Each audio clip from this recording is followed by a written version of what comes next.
कभी कभी ऐसा होता है ना कि एक अच्छा खासा मुनाफे वाला ट्रेड आखिर में नुकसान में कैसे बदल जाता है पता ही नहीं चलता। जानते हैं, इसका जवाब ज्यादातर एंट्री में नहीं बल्कि एग्जिट में छिपा होता है। तो आज हम इसी पहेली को सुलझाने वाले हैं और ये जानेंगे कि अपने मुनाफे को बचाने के लिए सही समय पर ट्रेड से बाहर कैसे निकला जाए। ये वो एक सवाल है जो हर ट्रेडर को, चाहे वो नया हो या पुराना, परेशान करता ही करता है। सोचिए जरा, एक बेहतरीन ट्रेड मिला, मुनाफा भी बढ़ रहा है, लेकिन अब क्या? वो सही पल कौन सा है जब बाहर निकलना चाहिए ताकि जो पैसा कमाया है वो हाथ से न जाए और साथ ही कोई बहुत बड़ा मौका भी न छूट जाए। और बस यहीं से शुरू होती है एक ट्रेडर की असली दुविधा। देखिए, ये सिर्फ कोई टेक्निकल सवाल नहीं है, ये दिमाग के अंदर चलने वाली एक इमोशनल लड़ाई है। हमारे दिमाग में ना दो सबसे बड़े दुश्मन एकदम से जाग जाते हैं। एक है डर और दूसरा है लालच। डर धीरे से कहता है, अरे भाई, जो प्रॉफिट मिल रहा है उसे लेकर निकल जाओ, कहीं ये भी ना चला जाए। और दूसरी ही तरफ से लालच चिल्लाता है, रुको, अभी तो ये और ऊपर जाएगा। और बस इसी खींचतान में अक्सर सबसे गलत फैसला हो जाता है। तो सवाल यह है कि क्या इस इमोशनल जाल को तोड़ने का कोई तरीका है? जी हां, बिल्कुल है। एक ऐसा सिस्टमैटिक टूल है जो हमारी मदद कर सकता है। तो चलिए मिलते हैं चंदे क्रॉल स्टॉप से। अच्छा, तो ये चंदे क्रॉल स्टॉप आखिर है क्या भला? देखिए, बिल्कुल आसान शब्दों में ये एक ऑटोमेटिक ट्रेलिंग स्टॉप लॉस है। ये एवरेज ट्रू रेंज यानी एटीआर पर काम करता है, जो हमें किसी स्टॉक की औसत उठापटक या वॉलेटिलिटी बताता है। तो इसी के आधार पर यह मुनाफे के लिए एक सेफ्टी नेट की तरह काम करता है, जो लगातार ऊपर आता रहता है। मतलब जैसे जैसे ट्रेड मुनाफे में आगे बढ़ेगा, ये सेफ्टी नेट भी ऊपर खिसकता जाएगा और प्रॉफिट को लॉक करता जाएगा। कमाल है ना? लेकिन एक बात हमेशा याद रखनी चाहिए, कोई भी इंडिकेटर जादू की छड़ी नहीं होता। तो एक स्मार्ट ट्रेडर की तरह हमें इसके दोनों पहलुओं को समझना होगा। इसके फायदे क्या हैं और इसकी कमजोरियां कहाँ हैं। अब इसमें एक बहुत मज़ेदार बात है। इस इंडिकेटर की जो सबसे बड़ी ताकत है ना, वही इसकी सबसे बड़ी कमजोरी भी बन जाती है। कैसे? जब बाजार में एक साफ ट्रेंड चल रहा हो तब तो ये शानदार काम करता है, लेकिन जैसे ही बाजार एक दायरे में फंस जाता है, मतलब साइडवेज हो जाता है, यही इंडिकेटर बार बार गलत सिग्नल देकर परेशान कर सकता है।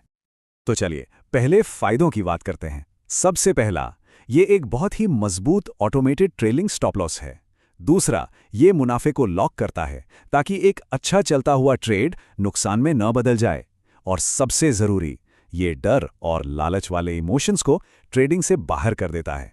और हाँ, ये इंट्राडे, स्विंग, यहां तक कि ऑप्शंस ट्रेडिंग में भी बहुत काम आता है। अब जरा सिक्के का दूसरा पहलू भी देख लेते हैं। साइडवेज मार्केट में ये बार बार ट्रेड से बाहर निकाल सकता है, जिसे विपसॉस कहते हैं।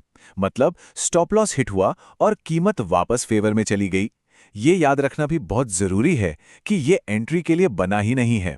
और हाँ, किसी बड़ी खबर के टाइम जब बाजार में अचानक गैप अप या गैप डाउन होता है, तब ये फेल हो सकता है। तो फिर सवाल उठता है कि इन सब कमजोरियों को जानने के बाद इसका समझदारी से इस्तेमाल कैसे किया जाए। जवाब बहुत सीधा है, इसे कभी अकेले इस्तेमाल नहीं करना है। इसे दूसरे इंडिकेटर्स के साथ मिलाकर एक मजबूत सिस्टम बनाना पड़ता है।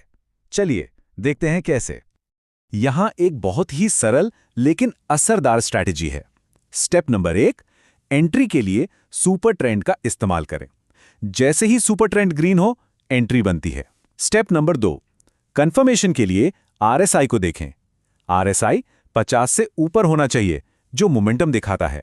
और स्टेप नंबर 3, जो सबसे जरूरी है, स्टॉप लॉस के लिए बस चंदे क्रॉल स्टॉप की लाइन को फॉलो करते जाना है। वही हमारा एग्जिट पॉइंट है। तो एक अच्छे ट्रेडिंग सिस्टम का सीक्रेट यही है, हर टूल का एक खास काम होता है।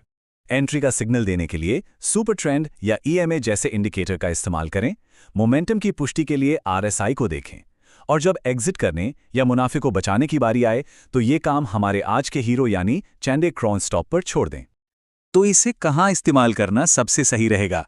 सीधी सी बात है, जब बाजार में एक साफ ट्रेंड हो, चाहे ऊपर का हो या नीचे का।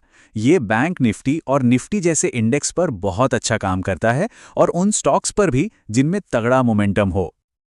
और इससे बचना कहां है? जब बाजार साइडवेज हो या एक छोटी सी रेंज में फंसा हो। जिन स्टॉक्स में वॉल्यूम बहुत कम होता है, वहां भी इससे दूर रहना चाहिए। और हां, किसी बड़ी खबर के आने के टाइम जब बाजार में बहुत ज्यादा उठापटक हो, तब भी इसे इस्तेमाल करने से बचना ही समझदारी है। तो इतनी सारी बातों के बाद हम अपने अंतिम निष्कर्ष पर आते हैं। इस इंडिकेटर का असली मकसद क्या है? इसकी असली ताकत क्या है? तो आज की सबसे जरूरी बात जो याद रखनी है वो ये है कि चंद्र एक क्रॉल स्टॉप एंट्री के लिए बिल्कुल नहीं बना है। इसकी असली ताकत, इसका असली जादू एग्जिट और स्टॉप लॉस को मैनेज करने में है।